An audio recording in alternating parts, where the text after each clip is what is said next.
Hello বন্ধুরা, আজ আমি আরও একটা নতুন আপডেট নিয়ে চলে এসেছি আপনাদের কাছে।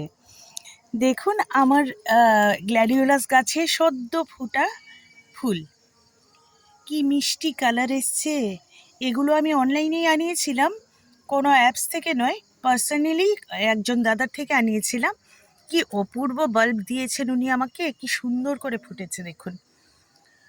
এই যে আমার গাছ, এটাও ফুটবে ফুটবে করছে, দু এক দিনের মধ্যে ফুটে যাবে।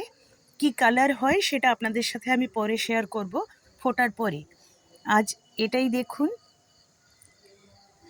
এই যে আমি কিন্তু বিশেষ কোনো পরিচর্যা করিনি, আমি জাস্ট সর্ষের খোল পচানো জল হালকা করে দিয়েছি, পেঁয়াজের জল খোসার জল দিয়েছি, আর একটু কলার খোসার জল দিয়েছি মাঝে মাঝে, একদম লিকুইড করে পাতলা করে, যেরকম করে আমি অন্য বন্ধুদের থেকে ইউটিউবে জেনেছি সেরকম করেই আমি অ্যাপ্লাই করেছি।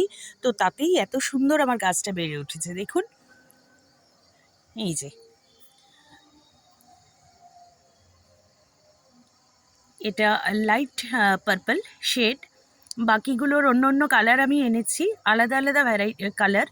তো সেগুলো ফোটার পর আপনাদের সঙ্গে শেয়ার করব। আজ এটুকুই, টাটা।